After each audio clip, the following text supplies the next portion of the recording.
Alright, part two. So last time we left off, we found this monolith after a volcanic upheath that basically brought the surface, or I don't know, the underbed of the sea up towards the surface. And now here we are, and there's this mystical monolith in front of us. And we're trying to figure out what it is. There's creatures that we don't know what they are.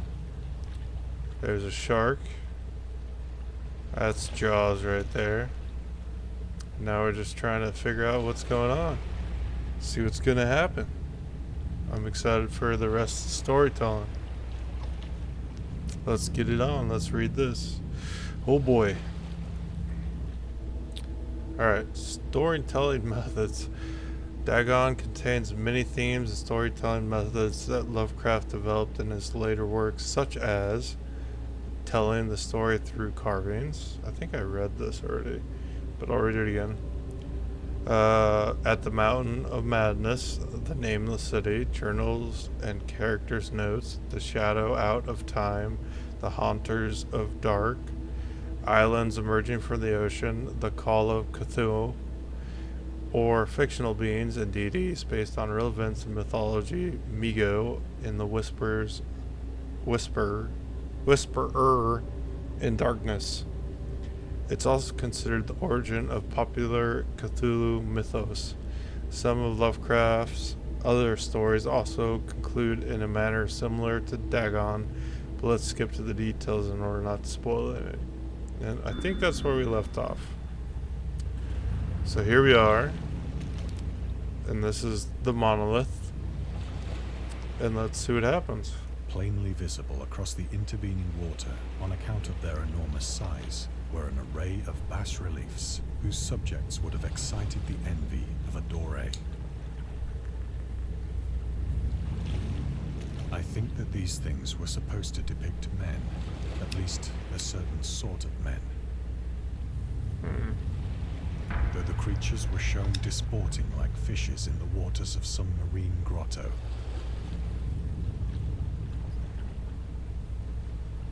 Yeah, see that? It's kind of creepy. Or paying homage at some monolithic shrine, which appeared to be under the waves as well. Of their faces and forms I dare not speak in detail. Okay. For the mere remembrance makes me grow faint. Oh. Grotesque beyond the imagination of a Poe or a Bulwer. They were damnably human in general outline, despite webbed hands and feet, shockingly wide and flabby lips. Mermaids. Glassy, bulging eyes, and other features less pleasant to recall. Oh. Curiously enough, they seem to have been chiseled badly out of proportion with their scenic background.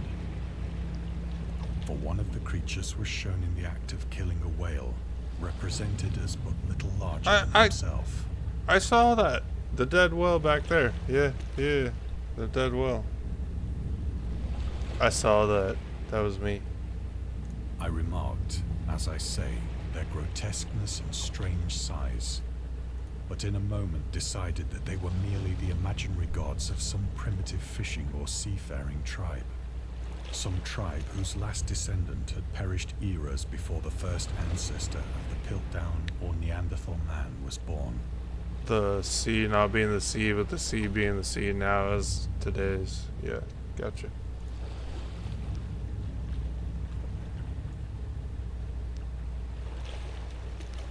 Okie dokie, that's a whale. That's something stabbing a whale.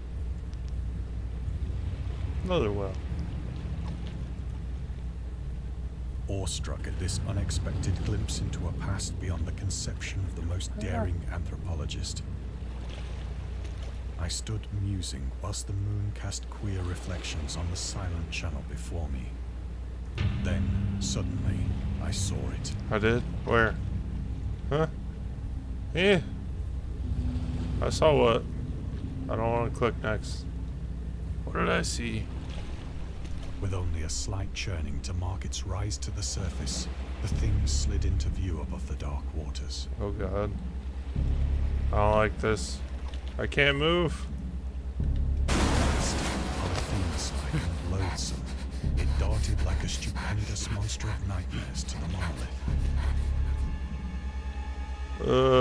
about which it flung its gigantic scaly arms, the while it bowed its hideous head and gave vent to certain measured sounds. I think I went mad then.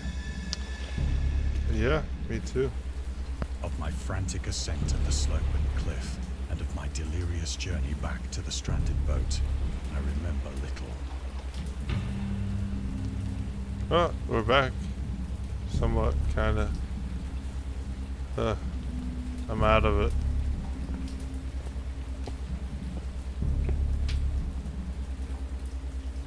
I believe I sang a great deal, and laughed oddly when I was unable to sing. I'm going freaking crazy.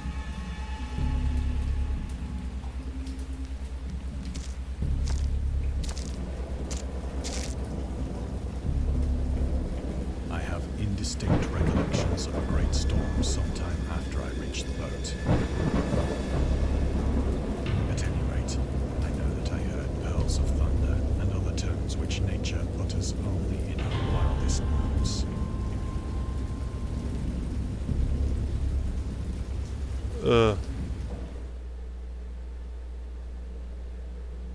What happened? When I came out of the shadows, What the I was in hell? a San Francisco hospital. What? What? Okay. Brought thither by the captain of the American ship which had picked up my boat in mid-ocean.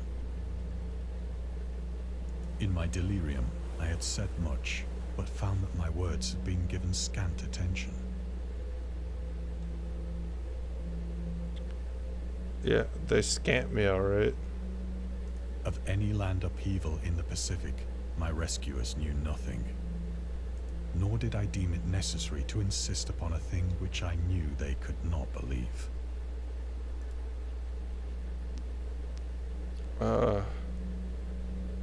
So it was all just a night terror?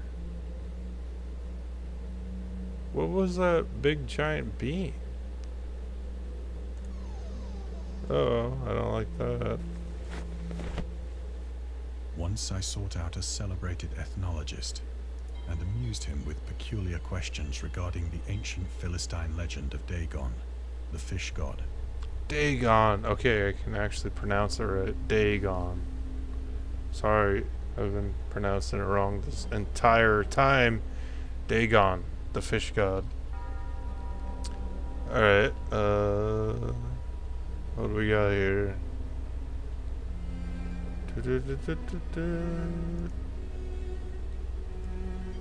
Question mark. Alright.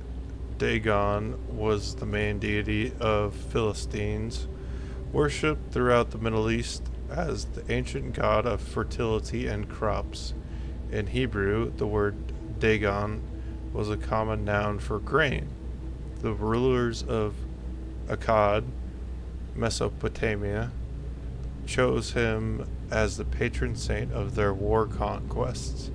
He also appeared as the judge of the dead in an Assyrian poem and an underworld prison warder in one of the Babylonian texts. He is also often mistakenly taken for a fish god due to the wrong interpretation of his name, as in Hebrew the word dag means fish.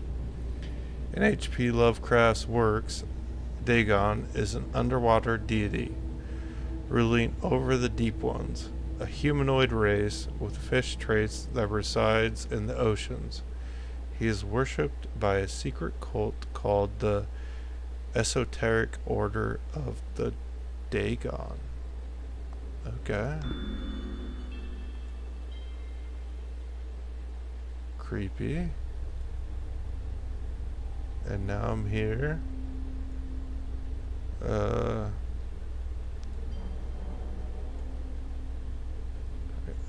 I guess this is my office. Okay, what's over here? But soon perceiving that he was hopelessly conventional, I did not press my inquiries. Yeah.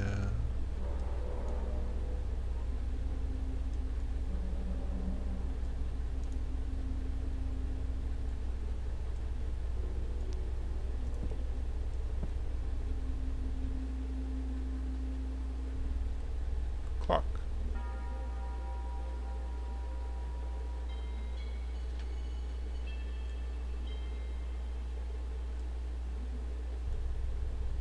Yeah. Okay. Go over here now.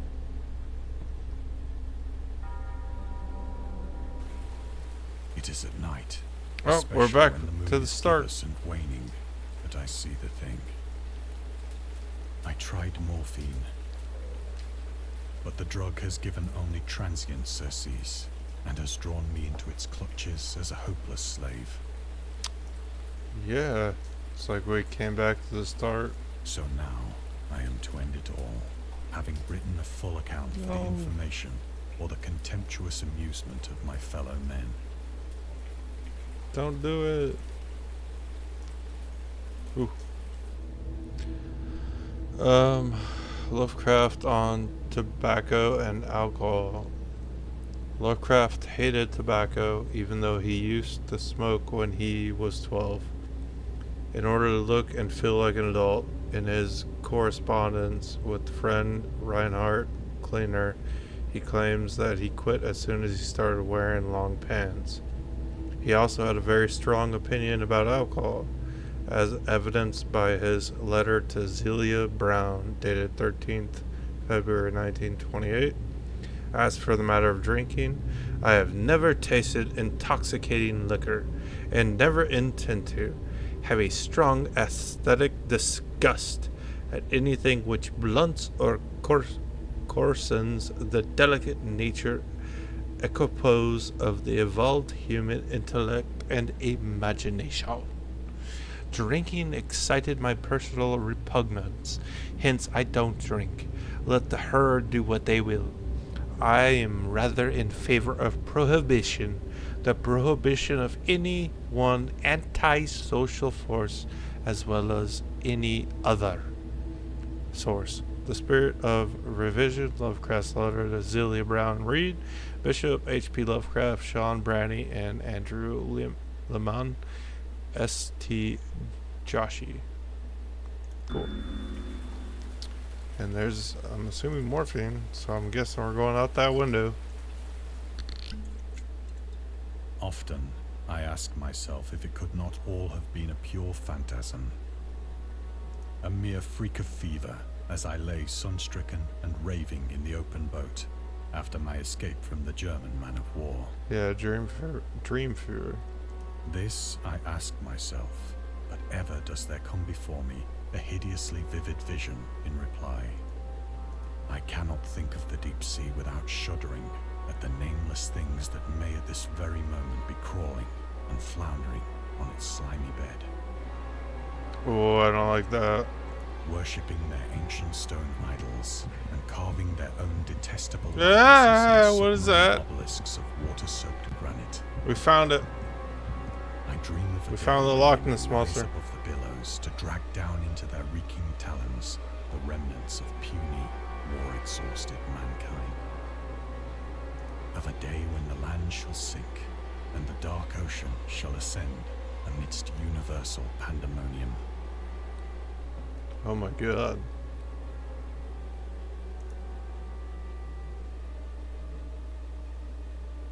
Holy shit, that's the Statue of Liberty.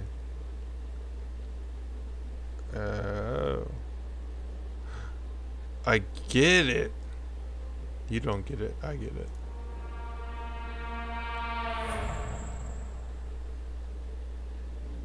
Now The we're end back. is near.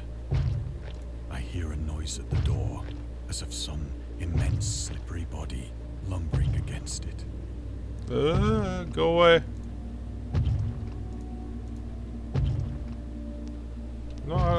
No. No. No. No. Fine. It shall not find me.